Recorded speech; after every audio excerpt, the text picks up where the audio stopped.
So we're going to go through what the first derivative test is and what that will tell us about our function. So our I-can statements are to determine the critical points, to use those critical points to determine the max and min values. And then also we're going to do what is called a sign analysis today that will help us to find the intervals of increase and decrease and to also tell us where we have relative min and max values. So the first thing we want to talk about is, what does the first derivative tell you? So we've gone through so far some of this vocabulary, but just to kind of formalize it all, we know that the first derivative will always tell us the slope of the tangent line, which is also your instantaneous rate of change.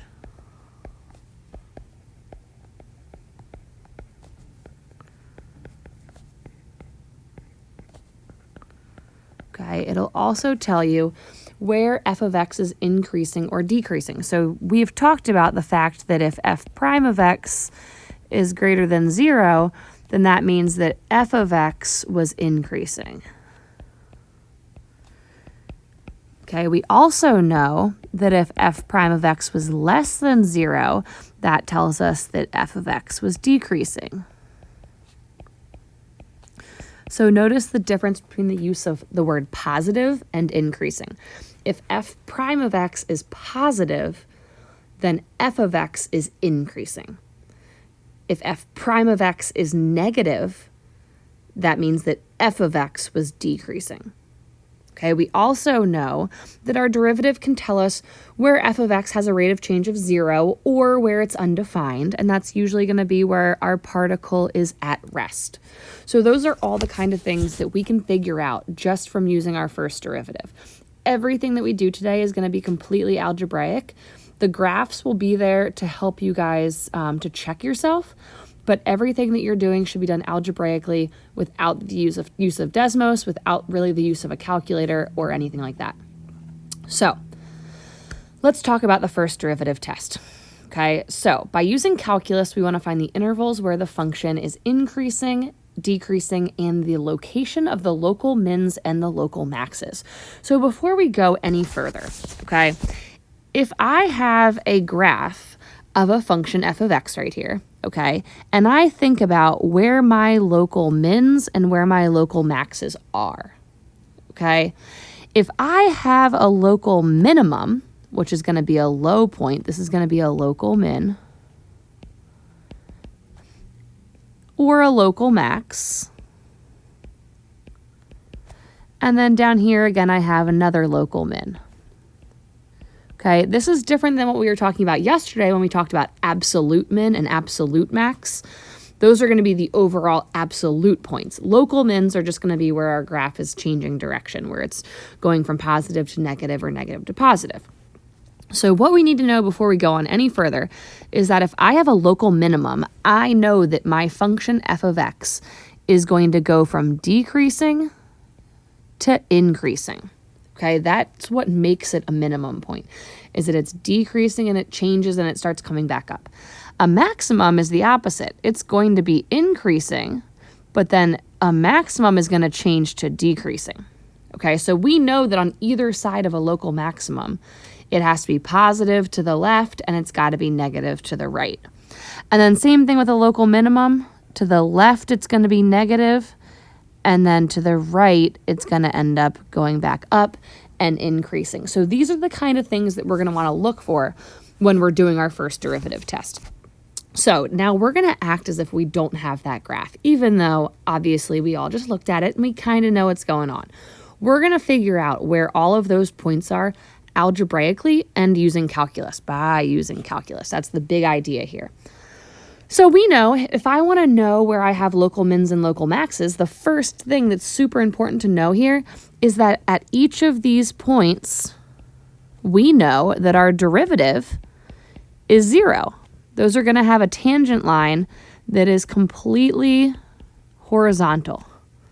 We know that f prime of x is equal to 0 at all of those 3 points. So we want to take our derivative. Anytime I want to know where the location of local mins and local maxes are, I want to take my derivative and I want to set it equal to 0. So that's going to give me 12x to the third minus 12x squared minus 24x.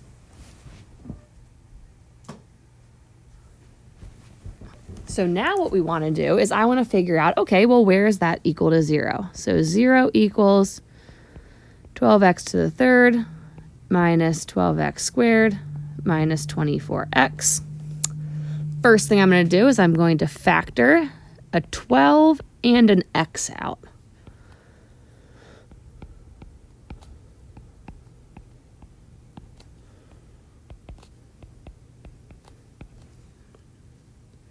So this is going to give me x minus 2 and x plus 1.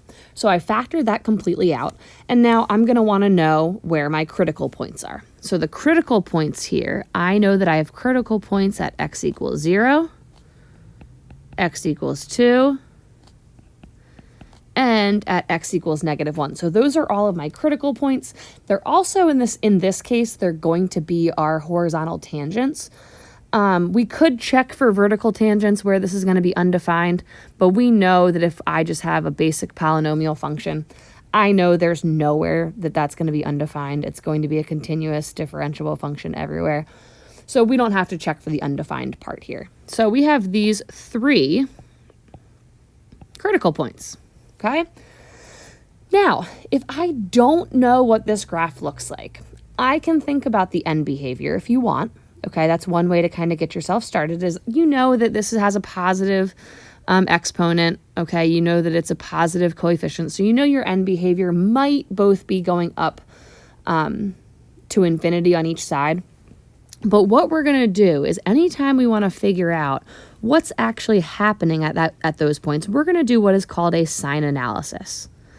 So you're going to take a number line and you're going to put all 3 of your critical points on there, but you have to make sure you put them in order. So I'm going to do -1, then I'm going to do 0, and then I'm going to do 2. And they don't have to be spaced out, with the right ratios or anything. As long as they're in order on there, then you're good. So what we want to do now is we know that those are the critical points. So those are going to be where things are changing. Everything in between those points are going to be the same no matter what, okay? Because we know that those are our changing points. That's where things start to look different. So what we're going to do here, okay, because remember, we're acting as if we cannot see this picture. I'm going to take any number that is less than -1, okay? So let's just say -2. If I take -2, okay, and I plug it into all of these x spots, okay, similar to what we did with the second derivative, I don't care what the value is here. I only care if it's positive or negative, okay? So I have, let's get out a little highlighter. I have a positive times a negative. Ooh, let's actually use a different color. I have a positive times a negative. If I plug -2 in there, that's going to be negative. And if I plug -2 in here, that's going to be negative also. So I have positive, negative, negative, negative. So that means this is going to come out to be negative. Okay? Let's erase our colors there. Okay, now let's try picking a point that is in between -1 and 0. So this gets a little bit tricky because we might have to pick a fraction here. Let's just pick -1/2, okay? If I plug -1/2 in there, again, I'm going to have a positive there. I'm going to have a negative there. I'm going to have a negative there. But -1/2 plus 1, that's going to come out to be positive, right? So there, positive, negative, negative, positive, that's going to come out to be positive, which aligns with what we did in our graph. All right, from 0 to 2, I'm going to pick 1. Okay, so if I plug 1 in there, I'm going to have positive, positive. I know that's going to be positive. But 1 minus 2, that's going to come out to be negative. So positive, negative, positive, that's going to come out to be negative. Okay, is it always going to alternate negative, positive, negative, positive? No, it's not going to. So you're going to want to make sure you still check it. A lot of times it might tend to follow that trend, but it's not going to do that all the time. So let's pick one bigger. Let's pick 3. If I plug 3 in, it's going to be positive. Oops. Oh. it's going to be positive, positive, positive, positive. So all those positives are going to lead us to a positive. Okay, so that sign analysis just gives us the basic idea of what's happening in our graph without actually looking at the graph. So I know that this graph, to some extent, is going to be decreasing, and then it's going to increase, and then it's going to decrease, and then it's going to increase, okay? I know that this x value is going to be at -1, this x value is going to be at 0, and this x value is going to be at 2, okay? Which makes sense here. -1, that one's at 0, and that one's at 2. So it just gives us the basic shape of the graph. If I wanted to go and find all the y values that were associated with these x values, I could, but to answer the questions that they're asking us to answer right now, we don't need to know the y values, okay? If we want to know, if we want to know the intervals of increase and decrease, okay, where is it increasing and where is it decreasing? So I already figured that out. I can say it's increasing from -1 to 0, and then from 2 to infinity. I can say it's decreasing from -infinity to -1, and then from 0 to 2. Now we want to find the local max and the local min points. So local max, okay, a local max. So if I have a maximum point, you guys told me that's going to be where it goes from positive to negative. So positive increasing down to negative, I know that that's going to be a local maximum point. So we're going to say at x equals 0. And then a local minimum point, it's got to be going from decreasing to increasing, decreasing to increasing. So at x equals -1 and at 2, okay? So all of that stuff right there gives me the general idea of what my graph looks like, okay? And if you go and graph it and look at the equation, you'll see that that all aligns perfectly with what the graph looks like in reality, okay? All right, let's try another one together. So again, they're giving us the graph, but I want you to kind of ignore it to begin with. We're going to come back to that at the end and make sure that we're doing everything correct. So we want to use calculus to find the intervals where this function is increasing and decreasing, and the location of the local mins and local maxes. Sometimes you might come out to where some of these things don't exist, and that's okay. But we know that if we want to figure out where it's increasing and decreasing, the first thing we need to find is the critical points, okay? Always find your critical points first, because then you'll be able to tell in between those critical points what's happening. So f prime of x is going to be equal to 1 plus 2 times the cosine of x. So this function might look familiar. We did it yesterday in class when we were finding critical points. So I want to set this equal to 0 to figure out where are my important components. Okay, and again, we know this is never going to be undefined, so we don't have to look for that undefined piece. We only want to look for where it's 0 here. So subtract 1. -1 is 2 cosine of x. So cosine of x equals -1/2. All right. So where is the cosine -1/2? So let's think about our unit circle. Okay, cosine's always going to be the x value. So the cosine's going to be -1/2 up here and down here. Okay, so that's going to be x equals 2 pi over 3. And then down there is going to be 4 pi over 3. So those are my critical points. Okay, don't let it confuse you when you get stuff with trig going on. Okay, it's okay. We can have trig values. It doesn't make it really that much harder. Sometimes it's actually even easier. So again, make sure you put your critical points on your number line. Okay, we're ignoring the picture right now. We're not even going to look at the picture. We want to figure out when I go and plug in these values, is it going to come out to be positive or is it going to come out to be negative? Well, let's start down here. Obviously, I'm going to pick 0 first. Okay, if I go and plug 0 in here, cosine of 0 is 1. 1 times 2 is 2. And 2 plus 1 is 3. So that's positive. That's all we care about is the fact that it's positive. Okay? Between 2 pi over 3 and 4 pi over 3, I'm going to take the easiest thing I can think of, pi. Pi is between those two. Cosine of pi is -1. 2 times -1 is -2. So 1 minus 2, that's going to end up being negative.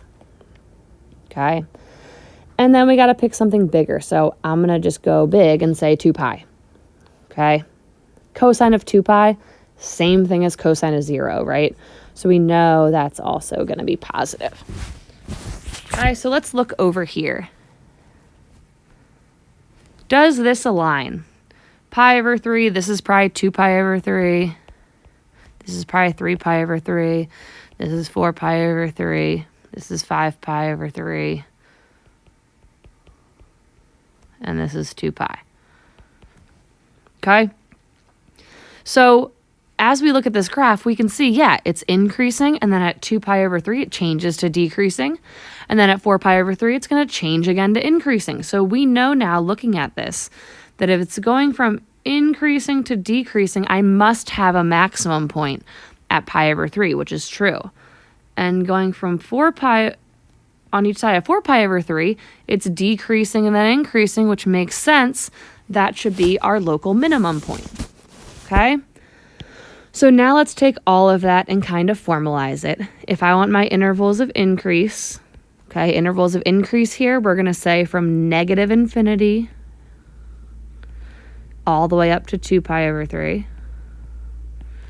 And then we're going to say from 4 pi over 3 all the way up to infinity. Okay. Intervals of decrease, we're going to say just in between, from 2 pi over 3 to 4 pi over 3.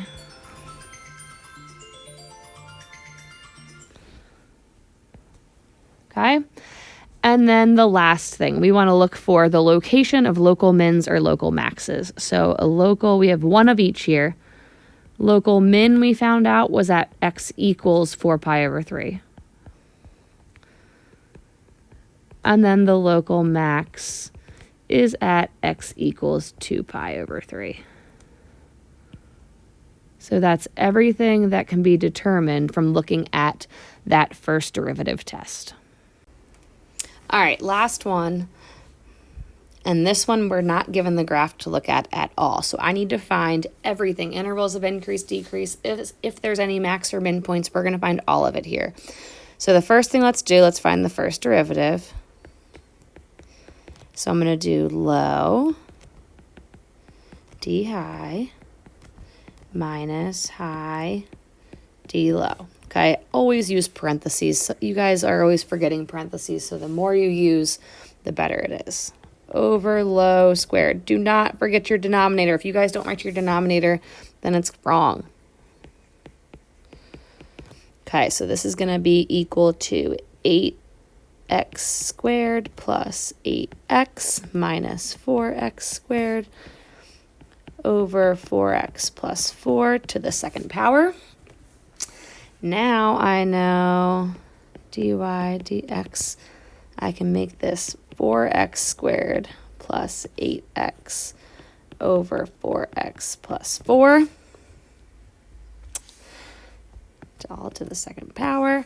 I can't factor anything out of the denominator because of that squared there. I could maybe factor the numerator. I could take out a 4x and I'm left with x plus 2. That's okay to do. Okay. So critical points. Critical points, I want to know where it's 0 and where it's undefined. So in this specific problem, to figure out where it is going to be equal to 0, we want to set our numerator equal to 0. So 4x x plus 2 equals 0. So I know I'm going to have x equals 0 here and x equals negative 2 there. So there's 2 of my critical points. Now, undefined, I want to set my denominator equal to 0. So that's going to come out to be 4x plus 4 equals 0. So x equals negative 1 is going to be our critical point there. So technically, we have 3 critical points here.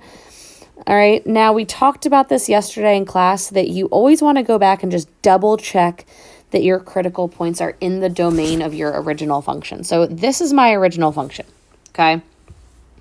I can plug 0 in here because I'll get 0 over 4. I can plug negative 2 in because negative 2 squared will give me 4. 4 times negative 2 is going to be negative 8, plus 4 is negative 4. So both of those are totally fine to plug in. But if I plug negative 1 into x here, it makes my original function undefined. So therefore, x equals negative 1 is not in the domain. Okay, it's not in the domain, so I don't even care about it. So I don't even need to put it on my number line, okay?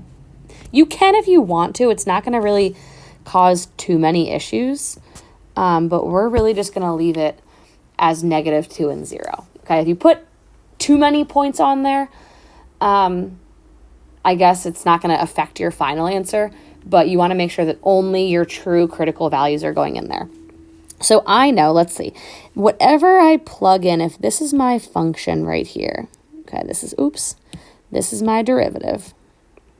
I know that no matter what I plug into this function, the denominator, because the denominator is squared, I know my denominator is going to be positive, no matter what down there. So I'm going to plug in negative 3 here. If I plug negative 3 into here and to here, so when I plug negative 3 in, 4 times negative 3, that's going to be negative. Negative 3 plus 2, that's going to be negative also. So I know that if I have a negative and then the 4 is positive, I know that's going to be positive, okay? If I plug in, let's pick negative 1. If I plug negative 1 in, 4 times negative 1 is a negative number. Negative 1 plus 2, that's going to give me a positive. So I have a negative times a positive, that's going to be negative all in there. And then if I plug in something bigger, let's pick 1. If I plug 1 in, 4 times 1 times 1 plus 2, that's all going to come out to be positive as well. So here I can say my intervals of increase are going to be negative infinity all the way up to negative 2, and then 0 to infinity. And then my intervals of decrease are going to be negative 2 to 0. Do I have a local max? Well, a local max, if I'm going from increasing to decreasing, that's going to be a max. Going from decreasing to increasing, that's going to be a min. So local max is going to be at x equals negative 2. And the local min is going to be at x equals 0. Okay? So if I'm just asking you where the local max and the local min are, you can just give me the x values.